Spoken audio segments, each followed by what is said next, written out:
Hello dear students, welcome back in my channel think psychologically. मैं हूं SP Singh. आइए देखते हैं एक और नया लेक्चर। आज का बहुत खास लेक्चर होगा ये, जो टारगेट करेगा super TET, MP TET, REET. और एक और जो न्यूज़ प्राप्त हुई है मुझे, वो ये है कि बहुत ही जल्द झारखंड टेट का एप्लीकेशन आने वाला है, तो ये उसको भी टारगेट करेगी। राइट। आज के लेक्चर का टॉपिक है प्रौढ़ शिक्षा, एडल्ट एजुकेशन। आपने जरूर नाम सुना होगा। आइए आज के चैप्टर को बहुत महत्वपूर्ण पॉइंट्स के साथ और क्वेश्चंस के साथ समझने की कोशिश करते हैं। क्या होता है प्रौढ़ शिक्षा, इसे समझने की आसान तरीकों से कोशिश करते हैं। आइए देखते हैं आज का लेक्चर, प्रौढ़ शिक्षा।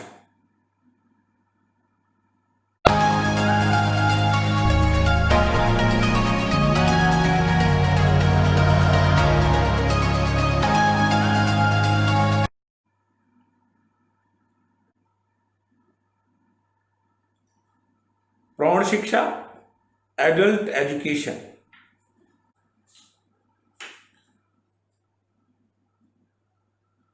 प्रौढ़ शिक्षा के विषय में आपने जरूर सुना होगा।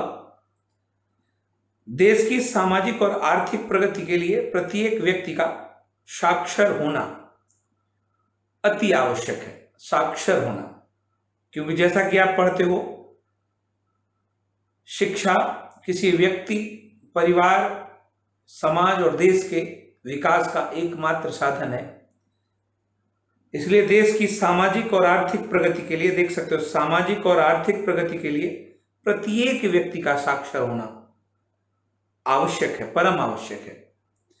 केजी सैयदन के अनुसार एक स्टेटमेंट है केजी सैयदन का, प्रौढ़ शिक्षा हमारे लिए जीवन व मृत्यु का प्रश्न है। अब आप अंदाजा लगा सकते हो इस परिभाषा से कि प्रौढ़ शिक्षा हमारे लिए जीवन मृत्यु का प्रश्न है। अगर हम सीख लेंगे तो हम जीने के लिए आसान हो जाएंगे। आप अक्सर पढ़ते होंगे, ज्ञान के बिना मनुष्य भी पशु के समान है। राइट। तो यहां जीवन और मृत्यु से तुलना की गई है एजुकेशन से। राइट। इस राष्ट्र को जीवित रखने के लिए सर्वप्रथम प्रौढ़ शिक्षा, समाज शिक्षा तथा अनवरत शिक्षा पर विशेष ध्यान देना होगा। तभी हम अपने लोकतंत्र को सुरक्षित रख सकेंगे तथा वैज्ञानिक और औद्योगिक प्रतिस्पर्धा के युग में अपने आप को आगे बढ़ा पाएंगे। जैसा कि हम सब समझते हैं, वर्तमान युग टेक्नोलॉजी का युग है। अगर इस युग में भी एक व्यक्ति पढ़ा लिखा नहीं है, एजुकेटेड नहीं है, तो आप कल्पना कर सकते हो कैसे सरवाइव करेगा वो। सरवाइव तो कर सकता है, लेकिन बिना किसी डेवलपमेंट के, बिना किसी विकास के। हर पग पग पर उसे मजबूर होना पड़ेगा, किसी दूसरे के ऊपर आश्रित रहना पड़ेगा। और इन सब से निजात पाने का एक ही कारण है, एक ही उपाय है, और वो है सिर्फ और शिक्षा। राइट। प्रौढ़ शिक्षा को विस्तृत अर्थों में समाज शिक्षा भी कहा जाता है। शिक्षा का वो रूप जो प्रौढ़ों के लिए तैयार किया गया है, उसे हम क्या कहते हैं? उसे हम समाज शिक्षा भी कहते हैं। स्वतंत्रता प्राप्ति से पूर्व प्रौढ़ों को लिखना पढ़ना सिखा देना, केवल अक्षर ज्ञान कराना ही प्रौढ़ शिक्षा कहा जाता था। परंतु स्वतंत्रता प्राप्ति के बाद प्रौढ़ शिक्षा को विस्तृत अर्थों में स्वीकार किया जाने लगा है। अब जब स्वतंत्रता प्राप्ति से पहले एजुकेशन की बात चल रही थी, तो वो लोग जो समय पर स्कूल नहीं जा पाए, समय पर विद्यालय नहीं जा पाए, वो उनके सीखने का जो प्रोग्राम था वो प्रौढ़ शिक्षा के अंतर्गत आता था, और उसमें उनको केवल अक्षर ज्ञान करवा दिया जाता था और मान लिया जाता था कि प्रौढ़ों की शिक्षा पूरी हो गई।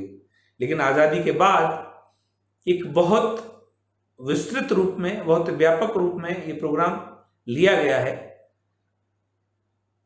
महत्वपूर्ण मानते हुए विस्तृत अर्थों में से स्वीकार किया गया है। आइए देखते हैं नेक्स्ट पेज पर। प्रौढ़ शिक्षा, शिक्षा व्यवस्था का वह कार्यक्रम जिसका उद्देश्य प्रौढ़ों को अधिक सूचनाएं, अधिक ज्ञान और अधिक कार्य कौशलों का ज्ञान देकर उनको आत्मनिर्भर, आत्मविश्वासी और सामाजिक उत्तरदायित्वों को पूरा करने के योग्य बनाता है। क्या कहलाता है? प्रौढ़ शिक्षा कहलाता है। देखेंगे आप कितने पॉइंट शामिल है। शिक्षा व्यवस्था का वह कार्यक्रम जिसका उद्देश्य ही होता प्रौढ़ों एडल्ट को अधिक सूचनाएं, अधिक ज्ञान, अधिक कार्य कौशलों का ज्ञान देकर आत्मनिर्भर, आत्मविश्वासी और सामाजिक उत्तरदायित्वों को पूरा करने के योग्य बनाने का कार्य करता है। राइट, चलिए बढ़ते हैं नेक्स्ट पेज पर। प्रौढ़ शिक्षा से अभिप्राय उस शिक्षा से है जो प्रौढ़ों को उनके अपने चारों ओर के वातावरण, सामाजिक, आर्थिक, राजनैतिक, सांस्कृतिक वातावरण की मांगों को पूरा कर सकें और प्राकृतिक परिस्थितियों के प्रति जागरूक बनाती है ताकि वे कुशल सामाजिक सदस्य बन सकें और सांस्कृतिक वातावरण की मांग को पूरा कर सकें। मनुष्य एक सामाजिक प्राणी है और इसको पूरा करने के लिए उसका एजुकेटेड होना, शिक्षित होना बहुत आवश्यक है। इसलिए प्रौढ़ शिक्षा का अभिप्राय भी उस शिक्षा से लगाया जाता है जो प्रौढ़ों को उनके अपने चारों ओर के वातावरण, सामाजिक हो, आर्थिक हो, राजनीतिक हो या सांस्कृतिक वातावरण हो, चाहे जिस प्रकार का वातावरण हो, उन सब वातावरणों की मांग को पूरा कर सके और प्राकृतिक परिस्थितियों के प्रति जागरूक बनाए ताकि वे कुशल सामाजिक सदस्य, समाज के कुशल स्किल्ड मेंबर बन सकें। राइट, और सांस्कृतिक वातावरण की मांग को पूरा भी कर सकें। ठीक है, चलिए बढ़ते हैं नेक्स्ट पेज पर। इंग्लैंड में प्रौढ़ शिक्षा को अग्रिम शिक्षा कहकर संबोधित किया जाता है। खास चीज समझिए, इंग्लैंड में यानी अग्रिम शिक्षा का मतलब क्या हुआ? आगे है, ये एक स्टेप आगे। महात्मा गांधी का कथन है, साक्षरता न तो शिक्षा का आदि है और न ही अंत है, यह तो शिक्षा का साधन मात्र है, यह जीवन के अन्य पक्षों को भी लेकर चलती है। जीवन के डियर स्टूडेंट, जिस एजुकेशन को हम कर रहे हैं, सीख रहे हैं, वो केवल औपचारिक है, विद्यालय तक। क्या इसके बाद नहीं सीखा जा सकता? इसके बाद भी कोई सीखना चाहे तो सीखे। और इसके लिए गांधी जी ने कह दिया, साक्षरता ना तो शिक्षा का आदि है और ना ही अंत है। राइट, यह तो शिक्षा का साधन मात्र है, यह जीवन के अन्य पक्षों को भी लेकर चलती, बहुत सारे पक्षों को लेकर चलने वाली चीज है एजुकेशन। ठीक है, गांधी जी का विचार क्लियर हुआ। अब प्रौढ़ शिक्षा के अन्य नाम, क्या क्या नाम है प्रौढ़ शिक्षा को और किन किन नामों से जाना जाता है? समाज शिक्षा, क्योंकि ज्यादातर संख्या में प्रौढ़ ही हैं। दूसरा कह रहा जन शिक्षा। तीसरा है जीवन पर्यंत चलने वाली शिक्षा, तो जीवन पर्यंत शिक्षा के नाम से भी इसका नाम है। सामुदायिक शिक्षा, समाज में एक समुदाय को रिलेट करने वाली एजुकेशन है। जनता शिक्षण कार्यक्रम के नाम से भी इसे जाना जाता। श्रमिक शिक्षा के नाम से भी जाना जाता।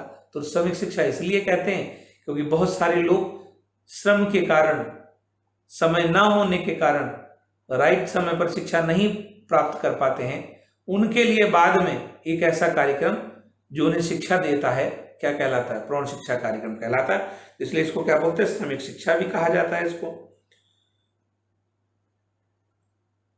प्रसार शिक्षा भी कहते हैं इसे, और सतत शिक्षा। अब देखेंगे लेटेस्ट जो शब्द प्रयोग किया जाता है वो सतत शिक्षा के नाम से प्रयोग किया जाता है। इतने सारे नाम है किसके? आपके प्रौढ़ शिक्षा के हैं। कौन कौन से? समाज, जन, जीवन पर्यंत, सामुदायिक, जनता शिक्षण, श्रमिक, प्रसार और सतत। राइट, चलिए बढ़ते हैं नेक्स्ट पेज पर। परिभाषा देखते हैं एस.एन. मुखर्जी की। एस.एन. मुखर्जी क्या कहते हैं प्रौढ़ शिक्षा के बारे में? प्रौढ़ शिक्षा में मोटे तौर पर वह सभी औपचारिक शिक्षा सम्मिलित हैं जो प्रौढ़ों को दी जाती है। सभी औपचारिक। अब देखेंगे प्रौढ़ शिक्षा का संबंध किससे लगा रहे हैं एस.एन. मुखर्जी? औपचारिक शिक्षा से लगा रहे हैं, जो प्रौढ़ों को दी जाती हैं, जिनमें अक्षर ज्ञान, लिखना, पढ़ना या फिर कार्यकुशलता सिखाई जाती है। भारत में प्रौढ़ शिक्षा के दो पहलू हैं, दो पक्ष हैं। एक तो प्रौढ़ साक्षरता है और दूसरा साक्षर प्रौढ़ों के लिए अनवरत शिक्षा, यानी जो लोग बिल्कुल पढ़े लिखे नहीं है, पहले तो उनके लिए क्या है, उनके लिए प्रौढ़ शिक्षा है। अब जो पढ़ चुके हैं, थोड़ा बहुत अक्षर ज्ञान पा लिए हैं, उनके लिए आगे की शिक्षा। तो दो तरीके से बांटा गया भारत में। अब देखते हैं समाज शिक्षा और प्रौढ़ शिक्षा में भेद क्या है, कोई भेद है या नहीं है। आइए, समाज शिक्षा प्रौढ़ शिक्षा का ही एक विकसित रूप है। समाज शिक्षा प्रौढ़ शिक्षा का ही एक विकसित रूप है। समाज शिक्षा के अंतर्गत हम प्रौढ़ के छोटे दायरे से निकलकर, संकुचित एरिया से निकलकर व्यापक दायरे में प्रवेश करते हैं, इसलिए उसे समाज शिक्षा कहते हैं। जब कभी प्रौढ़ शिक्षा की चर्चा होती तो इसका एरिया लिमिटेड सा लगता है, और यही जब समाज शिक्षा में कन्वर्ट हो जाती है तो इसका मतलब बहुत व्यापक एरिया को कवर करने लगता है। प्रौढ़ शिक्षा के अंतर्गत साक्षर बनाने का प्रयास किया जाता है, साक्षर, जबकि समाज शिक्षा में व्यक्ति के बहुमुखी विकास का अनौपचारिक आयोजन किया जाता है। ऑल अराउंड डेवलपमेंट की भी बात की जाती है समाज शिक्षा में, राइट। चलिए देखते हैं नेक्स्ट पेज पर। वर्तमान में प्रौढ़ शिक्षा शब्द को समाज शिक्षा के रूप में ही प्रयुक्त किया जाता है। अब समझिए, आप अगर पूछा जाता कि प्रौढ़ शिक्षा को वर्तमान में किस शिक्षा के नाम से जाना जाता है, तो समाज शिक्षा के नाम से जाना जाएगा। प्रौढ़ विशेषकर 15 वर्ष से 35 वर्ष, बहुत इंपॉर्टेंट है, एज ग्रुप पूछा जा सकता है कि प्रौढ़ शिक्षा में किस आयु वर्ग के प्रौढ़ सम्मिलित होते हैं। तो डियर स्टूडेंट, 15 वर्ष से 35 वर्ष की आयु वर्ग के लोग शामिल होते हैं। लोगों को गैर औपचारिक शिक्षा की प्राथमिकता दी जा रही है। तो यहां एज ग्रुप समझना बहुत महत्वपूर्ण है। प्रौढ़ शिक्षा में किस आयु वर्ग के प्रौढ़ों को शिक्षा में सम्मिलित किया जाता है, 15 से 35। ऐसा क्यों कहा जा रहा है? इसलिए कहा जा रहा है क्योंकि आप पढ़ते होंगे मनोवैज्ञानिक रूप से, तो बुद्धि के बढ़ने का भी एक पर्टिकुलर एज ग्रुप है। बुद्धि का अधिकतम और अधिकतम विकास किशोरावस्था में हो जाता है, आप समझिए। अब किशोरावस्था, सच पूछा जाए, किशोरावस्था को 3 भागों में बांटा गया, पूर्व किशोरावस्था, मध्य किशोरावस्था और उत्तर किशोरावस्था। तो जो उत्तर किशोरावस्था है वहां अधिकतम बुद्धि बढ़ती है, उसके बाद बुद्धि बढ़ना बंद हो जाती है। इसलिए बाद के सालों में, बाद के वर्षों में शिक्षा से ना जुड़ने का कार्य किया जा रहा है। इसलिए अप्रोक्स माना जाता कि 30-35 साल तक ही, 30-35 वर्ष तक ही एक बच्चा, एक व्यक्ति सीख सकता है, इसके बाद नहीं सीख पाएगा वो, ठीक है। तो इसलिए इसी आयु ग्रुप को शामिल किया गया। आइए देखते हैं अगले पेज पर। भारत में समाज शिक्षा की आवश्यकता और महत्व क्या क्या है। अब समाज शिक्षा क्या है? प्रौढ़ शिक्षा का ही नया रूप है। तो इसकी भारत में क्या क्या आवश्यकता है और क्या क्या महत्व है, इस पर चर्चा करते हैं। देखते हैं। निरक्षरता एक सामाजिक कलंक है। जिस व्यक्ति के साथ ये शब्द लग जाए, निरक्षर, काला अक्षर भैंस बराबर, आप अक्सर सुनते होंगे, तो यहां पर उसे किस रूप में माना गया? उसे कलंक के रूप में माना गया। निरक्षरता व्यक्ति एवं समाज के विकास में बाधक भी होती है, राइट। बाधक है वो, कलंक है। जब कैसे शब्दों का प्रयोग किया गया, हम पहले ही प्रयोग कर चुके हैं। आप पशु के समान है। एक अशिक्षित इंसान, व्यक्ति पशु के समान है। समाज शिक्षा की संकल्पना यह है कि 15 वर्ष से 35 वर्ष की आयु वर्ग वाले व्यक्तियों को ऐसी शिक्षा दी जाए जिससे वे अपना जीवन बेहतर बना सकें। किस आयु ग्रुप के? 15 से 35। अपना जीवन कैसा कर पाए?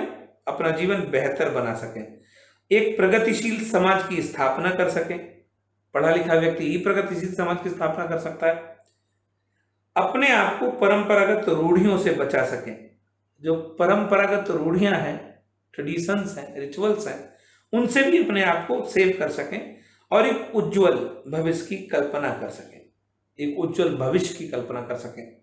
इस उद्देश्य से शिक्षा की संकल्पना की गई है, राइट। चलिए बढ़ते हैं नेक्स्ट पेज पर। अगला पॉइंट कहता है कि वर्तमान में प्रौढ़ शिक्षा को संपूर्ण विश्व में महत्व दिया जा रहा है। ये विश्व समुदाय के लिए बहुत महत्वपूर्ण विषय है। कौन सा? प्रौढ़ शिक्षा।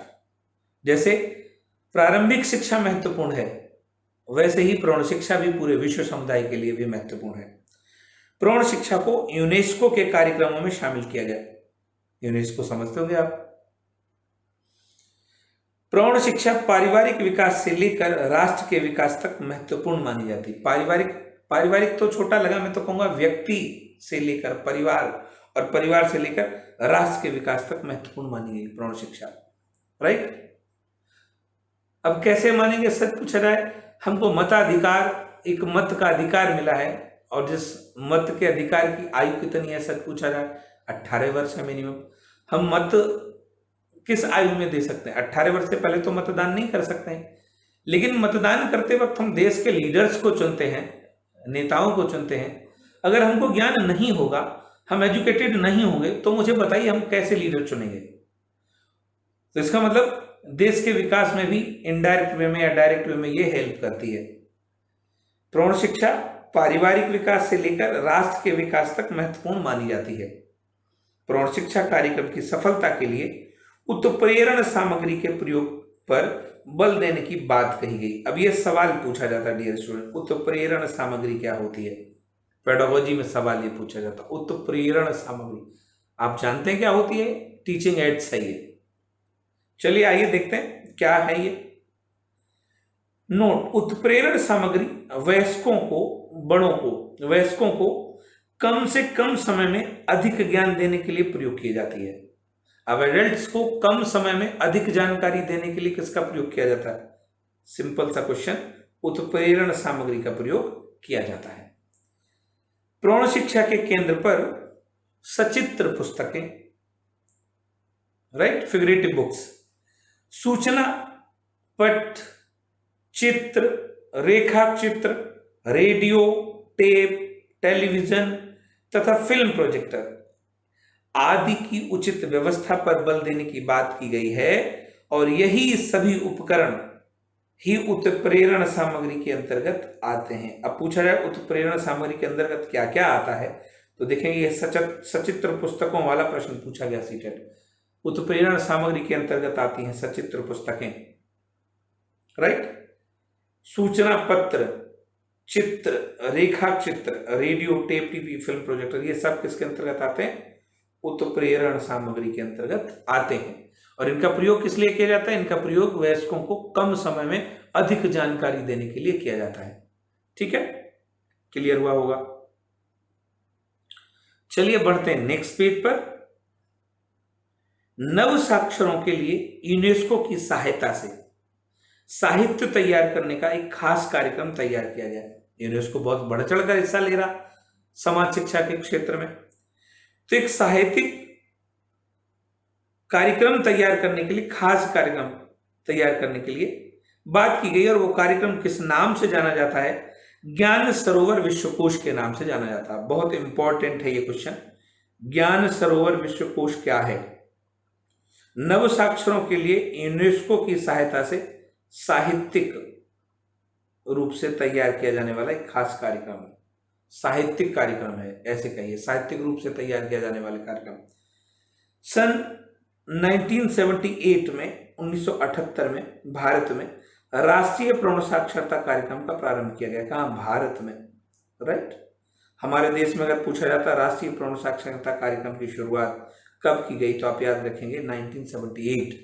और डियर स्टूडेंट, भारत की द्वितीय राष्ट्रीय शिक्षा नीति भी 79 में आई है। मोरारजी देसाई देश के प्रधानमंत्री थे, उनकी देखरेख में दूसरी शिक्षा नीति आई। हालांकि इसका नाम बहुत कम ही लोग जानते होंगे। इसमें फर्स्ट प्रायोरिटी किसको दी गई थी? प्रौढ़ शिक्षा को दी गई थी।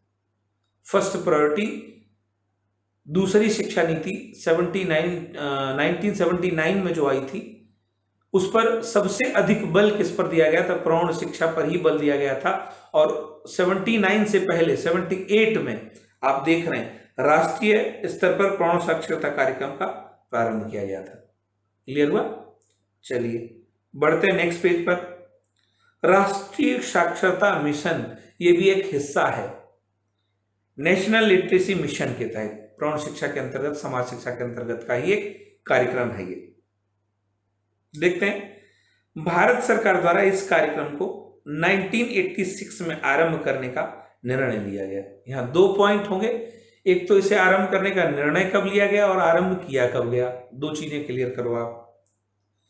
तो भारत सरकार द्वारा इस कार्यक्रम को 1986 में आरंभ करने का निर्णय लिया गया, जबकि इस कार्यक्रम की शुरुआत 1988 में की गई, 1986 नई शिक्षा नीति के बाद। ठीक है, नई शिक्षा नीति कब आई? 1986 में आई। 1986 की कार्य योजना है, सारे कार्यक्रम 87 और 88 में लागू हुए हैं। ठीक है,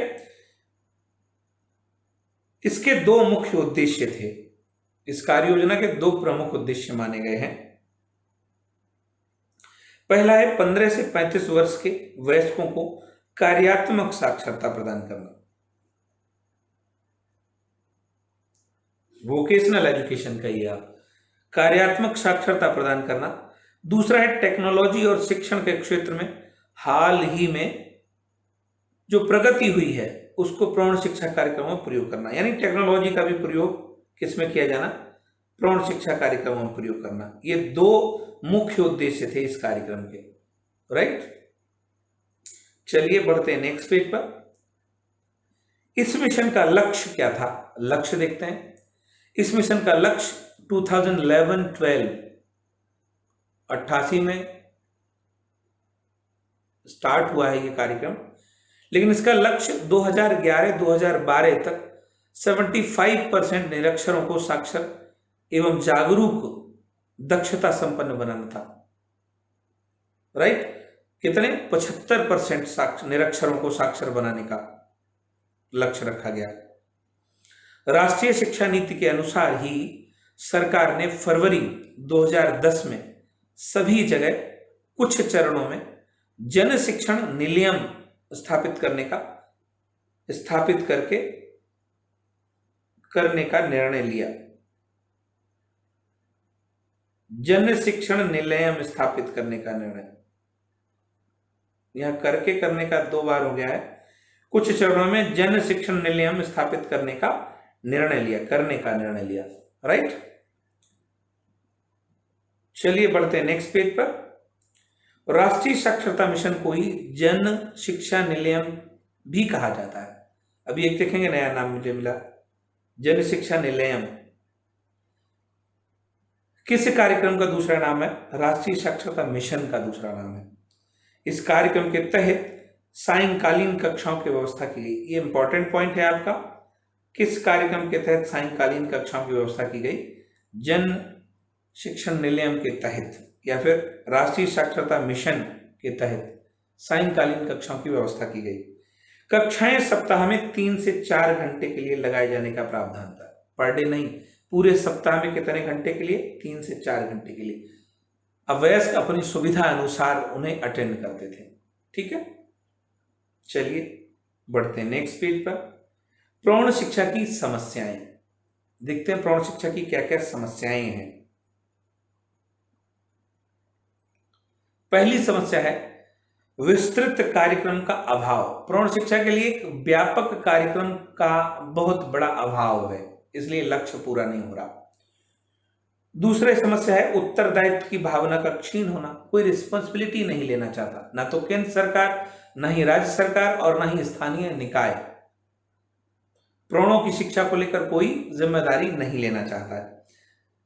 समाज की रूढ़वादी प्रवृत्तियां। अब समाज में जब कोई बड़ा व्यक्ति सीखने के लिए पाठ्य पुस्तक उठाकर जाता है तो लोग उसकी मजाक उड़ाते हैं, हंसी उड़ाते हैं। इसलिए समाज की रूढ़वादी प्रवृत्तियां, इसलिए वे लोग संकोचवश सीखना नहीं चाहते।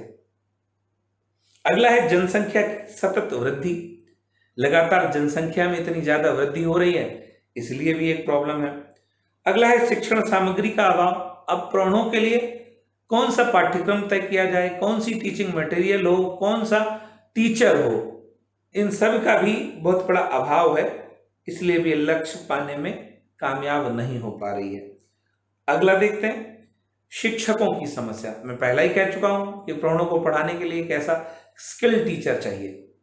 एक नॉर्मल छोटा टीचर जिसको लोग पढ़ेंगे ही नहीं, तो फिर पूरे उद्देश्य पूरे नहीं हो रहे हैं, तो शिक्षकों की समस्या है। अगला पाठ्यक्रम की समस्या, अब निर्धारित पाठ्यक्रम भी नहीं हम बना पा रहे हैं। दोषपूर्ण शिक्षण की विधियां, अब टीचिंग मेथड भी गलत है प्रणों के लिए, क्या वही चलेंगे आगमन निगमन ऐसा कुछ, राइट। संसाधनों की अपर्याप्तता, फैसिलिटीज नहीं है हमारे पास।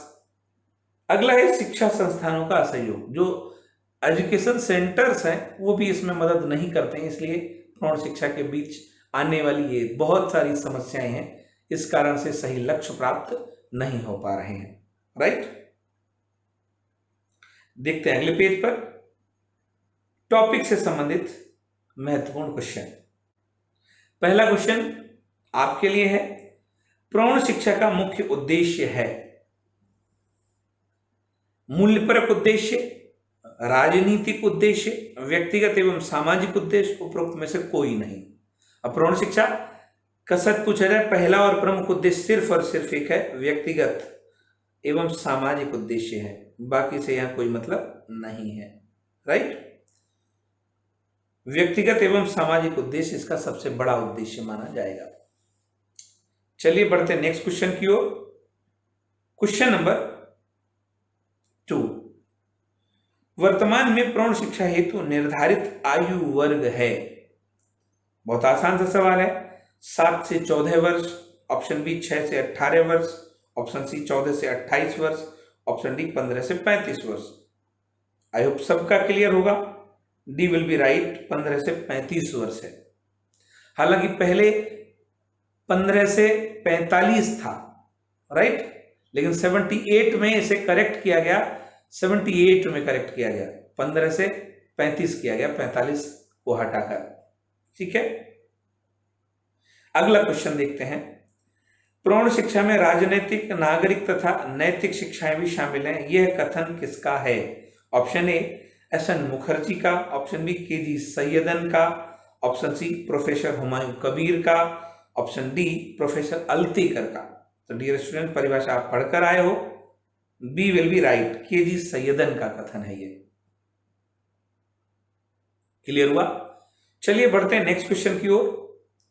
क्वेश्चन नंबर 4, शिक्षकों के लिए अनवरत शिक्षा आवश्यक है क्योंकि ज्ञान में अभिनव हेतु, शिक्षण कौशलों में अभिवृद्धि एवं सेवाकालीन शिक्षक प्रशिक्षण में उपयोगी है ये। सी ऑप्शन कह रहा नूतन ज्ञान एवं नवीन प्रविधियों की जानकारी के लिए। डी ऑप्शन कह रहा उपयुक्त सभी।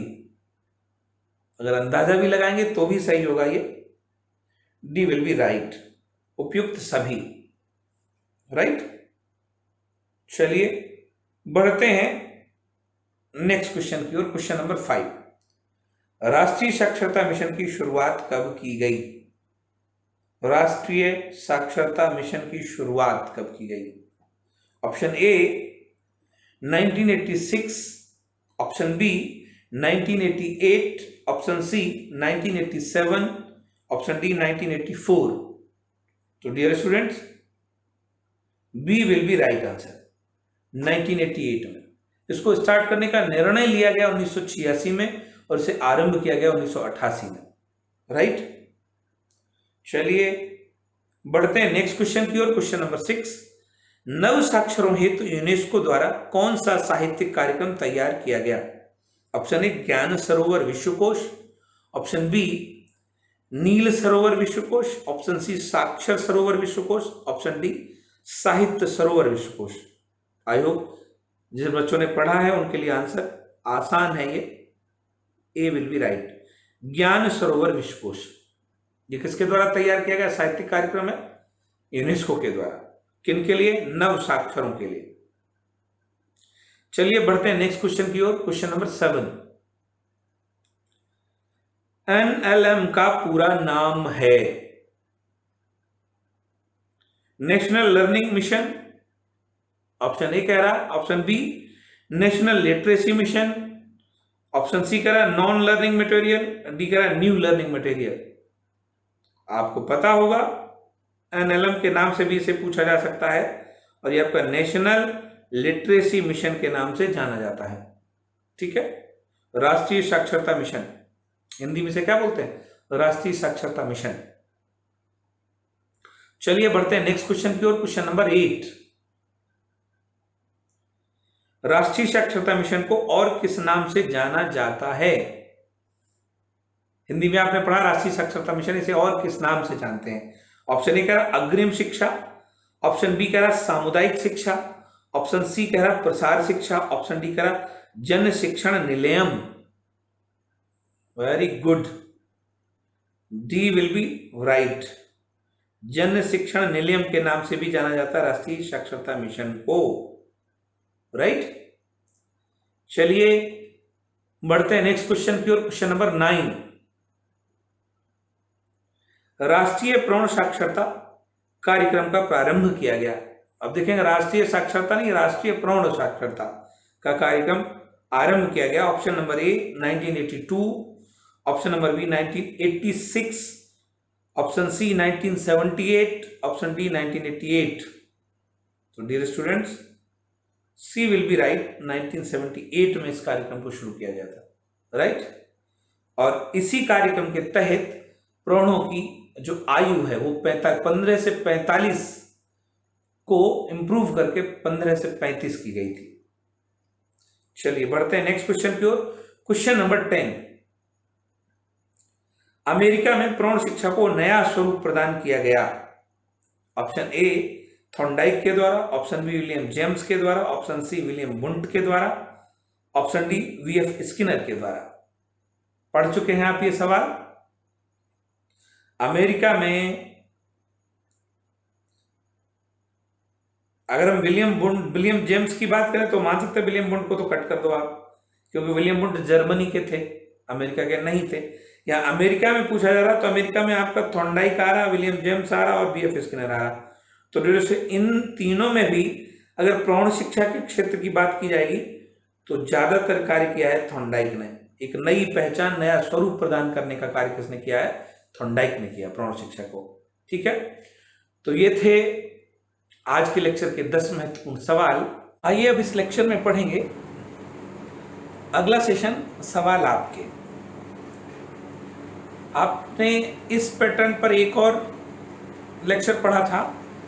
आपके बहुत सारे सवाल मेरे पास आते रहते हैं, तो मैं एक एक बच्चे को वो सवाल का जवाब ना देकर लेक्चर में ही उन्हें सबमिट करता हूं। और इस बार भी मैंने 10 सवालों को सम्मिलित किया है, वो आपके ही सवाल हैं। आइए यहाँ सारे लोग उन सवालों को समझने की कोशिश करेंगे। देखते हैं आपके सवालों में पहला सवाल कौन सा है। फर्स्ट क्वेश्चन है, विकास के सिद्धांतों के बारे में निम्नलिखित में से कौन सा कथन गलत है? ये सवाल आप में से ही स्टूडेंट्स ने किसी ने मुझे भेजा है। पहला ऑप्शन कह रहा है विकास परिपक्वन और अधिगम पर आधारित होता है। बी ऑप्शन कह रहा है विकास वंशानुगत और वातावरण के बीच सतत अन्योन्य प्रक्रिया है। सी ऑप्शन कह रहा है प्रत्येक बच्चा विकास के चरणों से गुजरता है और फिर भी बच्चों में व्यक्तिगत भिन्नताएं बहुत होती हैं। डी ऑप्शन कह रहा है विकास एक परिमाणात्मक प्रक्रिया है जिसका ठीक ठीक मापन हो सकता है। आइए देखते हैं सवाल में कौन सा आंसर आपका सही होगा। लेकिन सवाल समझिए, विकास के सिद्धांतों के बारे में निम्नलिखित में से कौन सा कथन गलत है? पहले तो पूछा जा रहा है गलत को। आइडिया बनाइए, 3 सही होंगे और 1 गलत होगा। बाल विकास के नियम और सिद्धांत का पूरा वीडियो अपलोडेड है। फिर भी यहां समझिए, विकास परिपक्वन और अधिगम पर आधारित होता है, ये ऑप्शन आपका सही है, इसलिए ये हमारा उत्तर नहीं होगा, राइट। बी ऑप्शन आपका कह रहा है विकास वंशानुगत और वातावरण के बीच सतत अन्योन क्रिया, लगातार अन्योन क्रिया करता है, बिल्कुल ये भी सही है। इसका मतलब ये भी हमारा आंसर नहीं होगा। सी ऑप्शन कह रहा प्रत्येक बच्चा विकास के चरणों से गुजरता है और फिर भी बच्चे में व्यक्तिगत भिन्नताएं होती हैं, बिल्कुल ये भी सही है, ये भी गलत नहीं होगा हमारा। इसका मतलब इस क्वेश्चन का राइट आंसर कौन सा हो जाएगा? राइट आंसर आपका डी हो जाएगा। विकास एक परिमाणात्मक प्रक्रिया है जिसका ठीक ठीक मापन हो सकता है। डियर स्टूडेंट्स, में आधा सेंटेंस सही है, परिमाणात्मक प्रक्रिया है लेकिन ठीक ठीक मापन हो सकता, बस यही इस चीज की गलती है और इसलिए हमारा आंसर कौन सा हो जाएगा? हमारा आंसर हो जाएगा डी। आई होप क्लियर हुआ होगा, राइट। आइए देखते हैं दूसरा कौन सा सवाल है जिसे आप लोगों ने मुझे भेजा है। ठीक है, दूसरा क्वेश्चन है आपका, अचेतन मन का अध्ययन किया जाता है। आई होप जो बच्चे क्वेश्चन मुझे भेजते हैं ये क्वेश्चन आइडेंटिटी भी कर लेते होंगे कि किसका क्वेश्चन है ये, राइट। अचेतन मन का अध्ययन किया जाता है, ऑप्शन ए निरीक्षण द्वारा, ऑप्शन बी बहिरंग विधियों द्वारा, ऑप्शन सी अंतरंग विधियों द्वारा, ऑप्शन डी मनोविश्लेषण विधियों द्वारा। आप बताइए कौन सा सही आंसर होगा। Very good, D will be right. अब समझिए आप, मनोविश्लेषण विधियों द्वारा मन की 3 अवस्थाओं, चेतन, अर्धचेतन, राइट, और अचेतन, इन 3 का अध्ययन किया जाता है।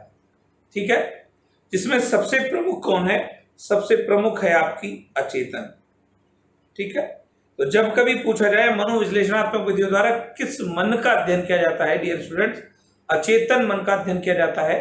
और ये पूरा सिद्धांत सिगमंड फ्राइड के द्वारा दिया गया है, राइट। मनोविश्लेषण सिद्धांत, मनोविश्लेषण सिद्धांत के प्रतिपादक कौन थे? सिगमंड फ्राइड थे।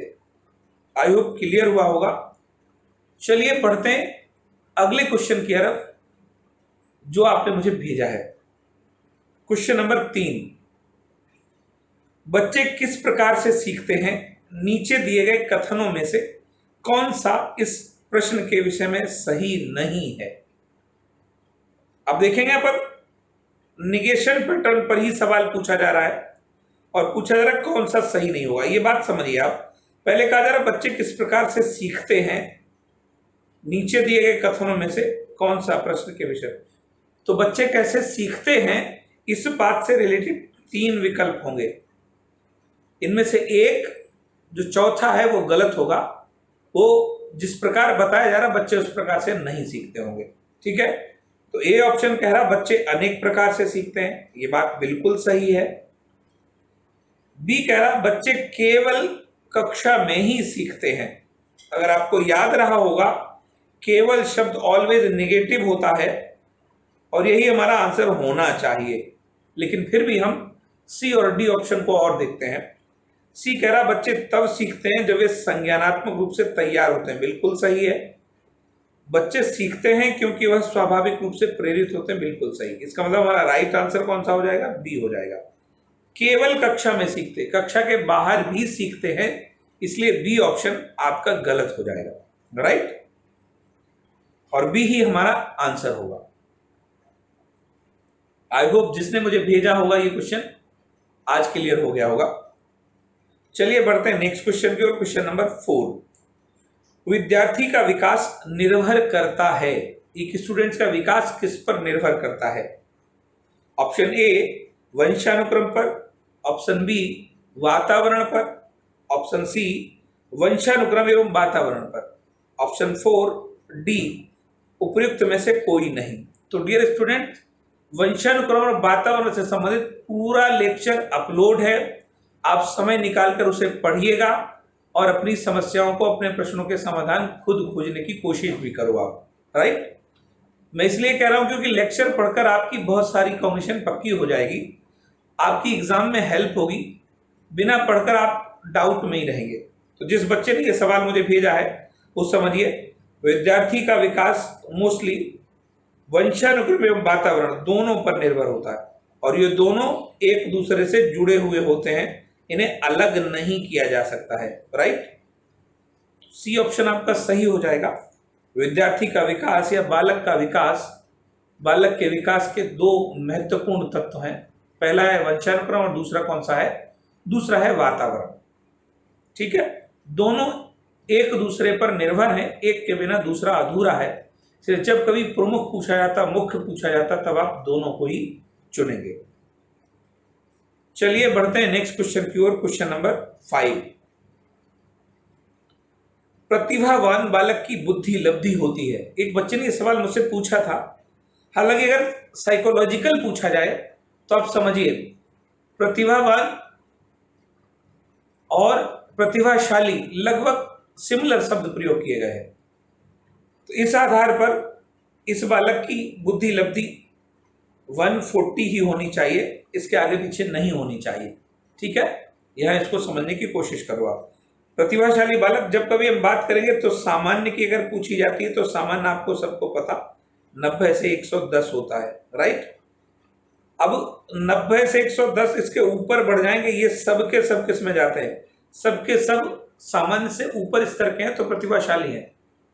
लेकिन प्रतिभाशाली की भी 3 कैटेगरी हैं। 120 तक, 110 से 120 तक इसको सुपीरियर बोला जाता, श्रेष्ठ अथवा प्रखर। 120 से 140 आईक्यू वाले को उच्च प्रखर, अति प्रखर, मोर सुपीरियर के नाम से जाना जाता है। और 140 से प्लस भी जो होता है उसको जीनियस बोला जाता है, राइट। तो इस आधार पर आपका बी आंसर सही होना चाहिए। ठीक है, अगला क्वेश्चन देखते हैं, क्वेश्चन नंबर 6। निम्नलिखित संरचनाओं में से शिक्षा का अधिकार अधिनियम 2009 किसकी वकालत करता है। डियर स्टूडेंट्स, ये सवाल कई जगह गलत प्रिंट है और यही वजह है कि आप कंफ्यूज होते हैं। आप आरटी का लेक्चर पढ़े होंगे, मैंने उसको बताया है आपको कि शिक्षा का अधिकार अधिनियम 2009 एक संरचना का भरपूर समर्थन करता है और वो है आपका समावेशी शिक्षा। इसके अलावा यह दूसरा हो ही नहीं सकता, क्योंकि लेटेस्ट प्रणाली जो है शिक्षा की वो कौन सी है, लेटेस्ट संरचना है जो शिक्षा की वो समावेशी है। 2005 एनसीएफ और 2009 आरटीई, ये दोनों मिलकर किस संरचना का समर्थन कर रहे हैं, समावेशी शिक्षा का समर्थन कर रहे हैं। यानी सब पढ़ें सब बढ़ें, कोई भी छूटे नहीं। ठीक है, क्लियर हुआ। चलिए बढ़ते हैं नेक्स्ट क्वेश्चन की ओर। Question number 7। जो बच्चे स्वयं से मौखिक संवाद करते हैं उन्हें लेव वाइगोत्स्की क्या कहते हैं, लेव वाइगोत्स्की जी क्या कहते हैं। ऑप्शन ए समस्यात्मक वार्ता, ऑप्शन बी अहं केंद्रित वार्ता, ऑप्शन सी व्यक्तिगत वार्ता, ऑप्शन डी भ्रांत वार्ता। डियर स्टूडेंट्स, यहां पर भी आपका केवल एग्जाम बुक की वजह से कंफ्यूजन है। जब कभी मौखिक संवाद पूछा जाता और किसी बच्चे का पूछा जाता तब याद रखिएगा अकॉर्डिंग टू वाइगोत्स्की दूसरा होगा और पियाजे के अकॉर्डिंग दूसरा होगा। अगर यहीं पर पियाजे का सवाल पूछा जाता, राइट, तब ये चला जाता आपका इगोसेंट्रिक, अहं केंद्रित, राइट, ये पियाजे से संबंधित है। लेकिन जब वाइगोत्स्की से पूछा गया तो वाइगोत्स्की का सवाल हो जाएगा आपका सी, प्राइवेट स्पीच, व्यक्तिगत वार्ता। वाइगोत्स्की का मानना है कि बच्चे अपने कार्यों को दिशा देने के लिए स्वयं से बात करते हैं। आप इसे नोट कर लीजिए, ये परिभाषा भी पूछी जा सकती है। ये किसने कहा कि बच्चे अपने कार्यों को दिशा देने के लिए स्वयं से बोलते रहते हैं, और स्वयं से बोलना ये उनकी प्राइवेट स्पीच होती है, अहं केंद्रित नहीं है। यहाँ पर दोनों में खास अंतर है। तो दोनों चीजें क्लियर हैं। अगर पियाजे से पूछा जाता तो फिर अहं केंद्रित एक ही बात है, बच्चों का स्वयं से बात करना, लेकिन पियाजे इसे कहते हैं ये अहं केंद्रित भाषा है, जबकि वाइगोत्स्की कहते हैं जी नहीं, अपने कार्यों को दिशा देने के लिए बच्चा ऐसा काम करता है और वो उसकी प्राइवेट स्पीच होती है। आई होप क्लियर हो रहा होगा। चलिए बढ़ते हैं अगले क्वेश्चन की ओर। Question number 8। डैश प्रतिभाशाली होने का संकेत नहीं है, ये सवाल भी मुझसे किसी ने पूछा है। ऑप्शन ए कह रहा सृजनात्मक विचार, बी ऑप्शन कह रहा दूसरों के साथ झगड़ना, सी ऑप्शन कह रहा अभिव्यक्ति में नवीनता, और डी कह रहा जिज्ञासा। तो डियर स्टूडेंट्स, जीनियस बॉय का वो गुण पूछा जा रहा है जो उसमें नहीं होता है। देखेंगे आप, तो सब पूछा जाए सृजनात्मक विचार उसमें हो सकते हैं, अभिव्यक्ति में नवीनता भी हो सकती है, उसमें जिज्ञासा भी हो सकती है, दूसरों के साथ झगड़ना ये नेगेटिव पॉइंट है और यही हमारा आंसर होगा। दूसरों के साथ झगड़ना प्रतिभाशाली होने का संकेत बिल्कुल नहीं होता है, क्योंकि प्रतिभाशाली बालक सांवेगिक रूप से इमोशनली बैलेंस्ड होते हैं, अपने संवेगों को अच्छी तरीके से व्यवस्थित कर सकते हैं, इसलिए लड़ाई झगड़े में उनका कम विश्वास होता है। तो दूसरों के साथ झगड़ना ये पॉइंट प्रतिभाशाली बालकों से संबंधित नहीं होगा। क्लियर हुआ। चलिए बढ़ते हैं नेक्स्ट क्वेश्चन की ओर। Question number 9। निम्न में से कौन सा बुद्धिमान बच्चे का लक्षण नहीं है। बुद्धिमान बच्चे का, अब बुद्धिमान तो वो है जिसकी आईक्यू तेज है, तो फिर से पूछा जा रहा कौन सा लक्षण नहीं है बुद्धिमान बच्चे का। ऑप्शन ए कह रहा वह जो लंबे निबंधों को बहुत जल्दी रटने की क्षमता रखता हो। ऑप्शन बी वह जो प्रभावपूर्ण एवं उचित तरीके से संप्रेषण करने की क्षमता रखता हो। ऑप्शन सी कह रहा वह जो अमूर्त रूप से सोचता रहता है। ऑप्शन डी वह जो नए परिवेश में स्वयं को समायोजित कर सकता है। तो डियर स्टूडेंट्स, इस प्रश्न का आंसर ए होना चाहिए मेरे अकॉर्डिंग, हालांकि बुक्स में अलग अलग दे रखा है, मेरा मानना ए है, ए सही होना चाहिए। यहां पर देखेंगे रटने की क्षमता जरूरी नहीं है, उसकी अंडरस्टैंडिंग पर भी निर्भर कर सकती है, क्योंकि उसका आईक्यू, उसकी बुद्धि तेज है, इसलिए ए आपका राइट आंसर यहां हो जाएगा। राइट, चलिए बढ़ते हैं नेक्स्ट क्वेश्चन की ओर। क्वेश्चन नंबर 10, प्रतिभाशाली शिक्षार्थी को, यह प्रश्न भी आप में से किसी ने मुझे भेजा है। ऑप्शन ए अधिगम निर्योग नहीं कह सकते हैं।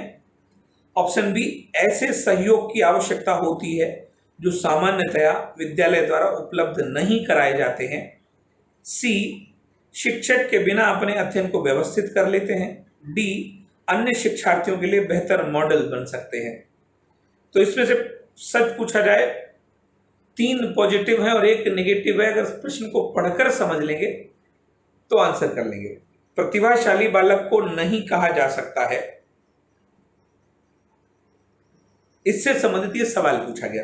तो पहला कह रहा अधिगम निर्योगिता। डियर स्टूडेंट, अधिगम निर्योगिताओं को लेकर भी पूरा चैप्टर अपलोड है मेरे यूट्यूब चैनल पर।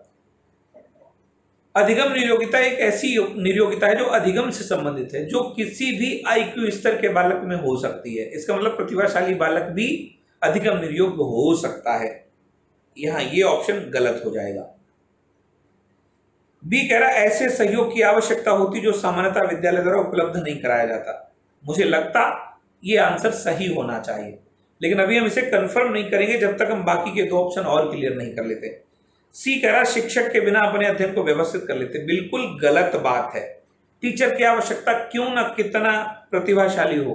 एक एग्जांपल से आप समझिए, सचिन तेंदुलकर इंडिया के ही नहीं पूरी दुनिया के बहुत श्रेष्ठ, बहुत बड़े बैट्समैन हैं, यूं कह सकते हो आप। लेकिन क्या सचिन तेंदुलकर को कोच की आवश्यकता नहीं है? है ना। तो बिना कोच के कैसे व्यवस्थित कर लेगा? या यूं कहिए बुलेट ट्रेन में बहुत सारी स्पीड है लेकिन ड्राइवर तो चाहिए ना। कंप्यूटर में बहुत सारी पावर है लेकिन ऑपरेटर चाहिए ना।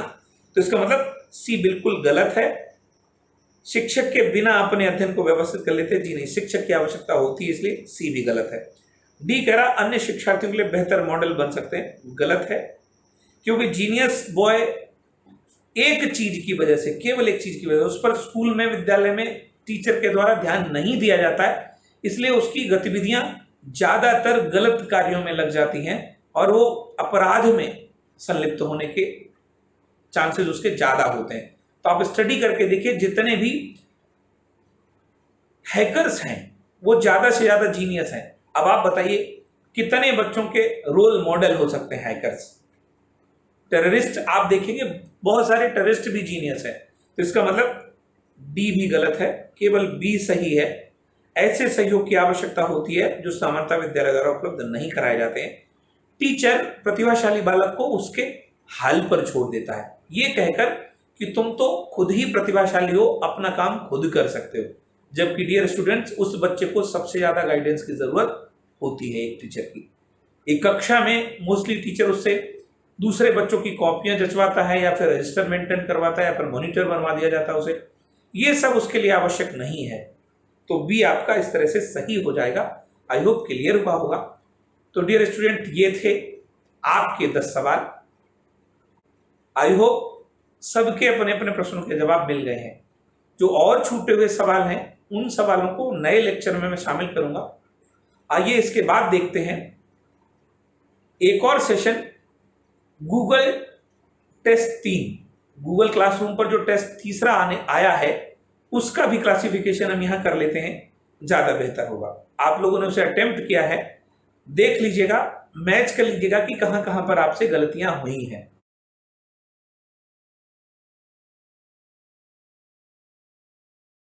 ठीक है, चलिए देखते हैं गूगल टेस्ट 3 के 10 सवाल। पहला सवाल आपकी स्क्रीन पर है। एजुकेशन साइकोलॉजी किताब के लेखक हैं। अगर आपने मेरी लेक्चर पढ़ी होगी तो भी इस प्रश्न का जवाब आप दे पाएंगे। Option A Thorndike, option B John Dewey, option C Douglas व Holland, option D Robert Gagne. तो डियर स्टूडेंट, एजुकेशन साइकोलॉजी, इसमें विशेष तौर पर वातावरण को परिभाषित किया गया है डगलस एवं हॉलैंड के द्वारा। C will be right answer.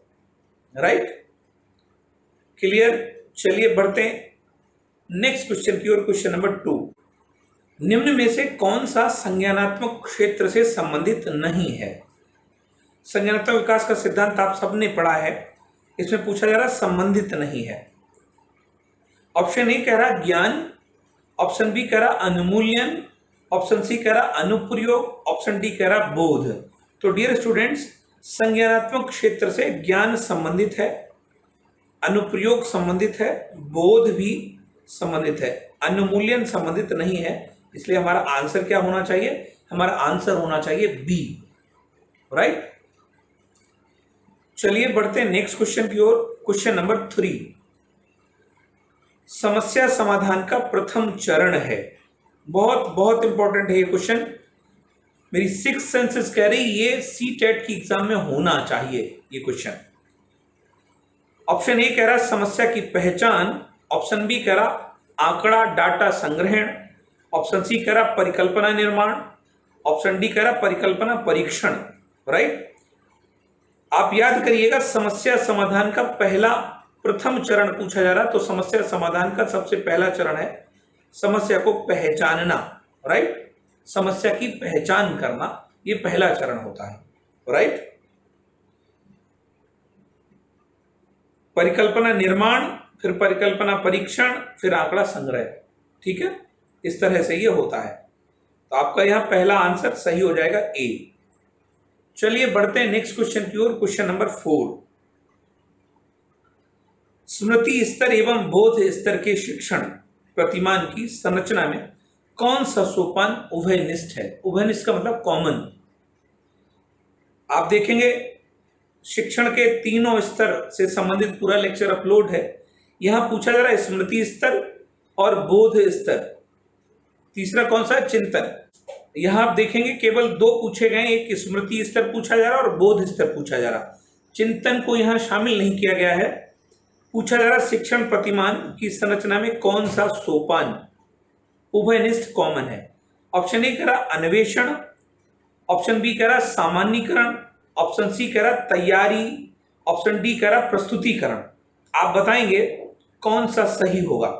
Right, dear students, D will be right. दोनों में कॉमन है प्रस्तुतिकरण। यही सोपान यूज किया गया है स्मृति स्तर में भी और यही सोपान यूज किया गया बोध स्तर में भी। ठीक है, चलिए बढ़ते हैं नेक्स्ट क्वेश्चन की ओर। क्वेश्चन नंबर 5, अभिप्रेरणा का चालक सिद्धांत किसने दिया? अभिप्रेरणा के चालक सिद्धांत के लिए किसे जाना जाता है? Option A Victor Broom, option B Maslow, option C Woodworth, option D Skinner.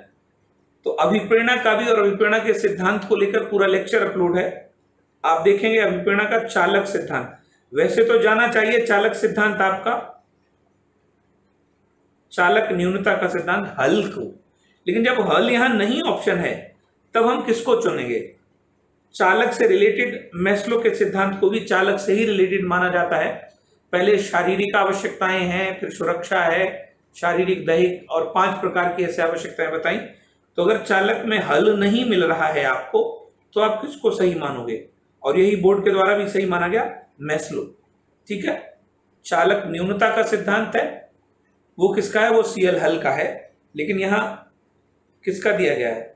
Maslow का दिया, क्योंकि हल ऑप्शन भी नहीं है यहां पर। ठीक है, तो ये क्लियर हुआ होगा। चलिए बढ़ते हैं नेक्स्ट क्वेश्चन की ओर। क्वेश्चन नंबर 6, बुद्धि के बहुबुद्धि सिद्धांत का प्रतिपादन किया है। बहुबुद्धि सिद्धांत, एमआई सिद्धांत पढ़ाया जा चुका है। ऑप्शन ए कह रहा स्पीयरमैन, ऑप्शन बी कह रहा थर्स्टन, ऑप्शन सी कह रहा कैटल, ऑप्शन डी कह रहा गार्डनर। तो dear students, D will be right, Gardner, Harvard gardener.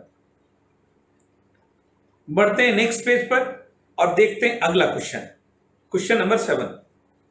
James Lange का सिद्धांत संबंधित है, पढ़ चुके हैं आप पिछले लेक्चर में। ऑप्शन ए बुद्धि, ऑप्शन बी व्यक्तित्व, ऑप्शन सी संवेग, ऑप्शन डी सृजनात्मकता। Dear students, C will be right. James Lange का सिद्धांत संवेगात्मक विकास से संबंधित है। पिछले लेक्चर्स को देखिए, संवेगात्मक विकास को लेकर यह चीज क्लियर की जा चुकी है, ठीक है। वह संवेगों के संबंध में दिए गए और सिद्धांत भी बताए गए हैं। चलिए बढ़ते हैं नेक्स्ट क्वेश्चन की ओर, क्वेश्चन नंबर 8। निम्नलिखित में से कौन सी पूर्व संक्रियात्मक विचार की एक सीमा नहीं है? फिर से प्याजे का सवाल है ये। ऑप्शन ए कह रहा अनुत्क्रमणीयता, ऑप्शन बी ध्यान केंद्रित करने की प्रवृत्ति, ऑप्शन सी प्रतीकात्मक विचार का विकास, ऑप्शन डी अहंगमनता। यही अहंग केंद्रता भी है, राइट, सेल्फ सेंटर्ड इसे कहेंगे, इगोसेंट्रिक। तो डियर स्टूडेंट, संक्रियात्मक विकास प्याजे से पूछा जा रहा और किस अवस्था में पूछा जा रहा? पूर्व संक्रिया अवस्था। तो पूर्व संक्रिया अवस्था, जब कभी ऐसे सवाल पूछे जाते हैं तो वहां एज मेंशन जरूर करो। संज्ञानात्मक सिद्धांत में 4 स्तर बांटे गए हैं। पहला है 0 से 2 और 2 से 7। 2 से 7 वर्ष की बात चल रही है, इसे क्या बोलेंगे? पूर्व संक्रियात्मक बोलेंगे। और इसके बाद की संक्रियात्मक है 7 से 11 और सबसे लास्ट है औपचारिक संक्रिया 11 वर्ष के बाद। और पहली कौन सी है? 0 से 2 वर्ष है, संवेदी पेशी है। तो अब इस स्टेज में पूछा जा रहा अनुत्क्रमणिता, पूछा जा रहा कौन सा विचार नहीं है, निगेटिव पूछा गया। तो अनुत्क्रमणिता यहां पर है 2 से 7 में। ध्यान केंद्रित करने की प्रवृत्ति, डियर स्टूडेंट्स, यही नहीं है, इसलिए हमारा आंसर बी होना चाहिए। ये है राइट और ये भी है। 2 से 7 वर्ष में बच्चों में अनुत्क्रमणिता, पलट कर सोचने की योग्यता, राइट, और प्रतीकात्मक विचार का विकास, अहंगमनता, ये चीजें जोड़ी गई यहां पर। ध्यान केंद्रित करने की प्रवृत्ति नहीं जोड़ी गई है प्याजे के द्वारा। आई होप क्लियर हुआ होगा। चलिए बढ़ते हैं नेक्स्ट क्वेश्चन पर, क्वेश्चन नंबर 9। थॉम्सन के द्वारा दिया गया अभिप्रेरणा का प्रकार नहीं है। ऑप्शन ए कृत्रिम, ऑप्शन बी प्राकृतिक, ऑप्शन सी अर्जित, ऑप्शन डी उपयुक्त सभी। तो डियर स्टूडेंट्स, थॉम्सन ने अभिप्रेरणा के 2 प्रकार बताए हैं, एक कृत्रिम बताया और एक प्राकृतिक बताया। अर्जित नहीं बताया है, इसलिए हमारा राइट आंसर क्या होना चाहिए? अर्जित होना चाहिए हमारा राइट आंसर, राइट। ए नहीं होगा, बी नहीं होगा, सी हमारा राइट आंसर हो जाएगा। अर्जित प्रकार का अभिप्रेरणा का प्रकार थॉम्सन के द्वारा नहीं बल्कि गैरिट और मैस्लो के द्वारा बताया गया है, राइट। चलिए बढ़ते हैं नेक्स्ट और लास्ट क्वेश्चन की ओर, क्वेश्चन नंबर 10। रेटिंग स्केल मूल्यांकन का कौन सा उपकरण है? मूल्यांकन के उपकरण से संबंधित सवाल है ये। ऑप्शन ए कह रहा प्रक्षेपी उपकरण, ऑप्शन बी कह रहा निरीक्षणात्मक उपकरण, सी कह रहा परीक्षण उपकरण, डी कह रहा स्वयं आलेख उपकरण। तो पहली चीज तो यहां ये समझिए कि मूल्यांकन से संबंधित कितने उपकरण हैं मूल्यांकन से रिलेटेड? तो 4 हैं। एक प्रक्षेपी उपकरण होता, एक निरीक्षणात्मक उपकरण होता, एक परीक्षण उपकरण होता, एक स्वयं आलेख परीक्षण भी होता, उपकरण होता। तो पहला अगर पूछा जाता है, इसमें पूछा जा रहा रेटिंग स्केल के बारे में पूछा गया, राइट। मानक्रम, मानदंड, ये आपका किस श्रेणी के उपकरण में शामिल होता है? तो डियर स्टूडेंट्स, ये निरीक्षण में शामिल होता है। B will be right answer. तो ये थे गूगल टेस्ट 3 के 10 सवाल। आई होप क्लियर हुआ होगा। कैसा लगा आज का सेशन कमेंट करके बताइएगा। वीडियो को लाइक शेयर जरूर करिएगा। मिलते हैं नेक्स्ट लेक्चर के साथ, तब तक अपना ख्याल रखिएगा। Thank you.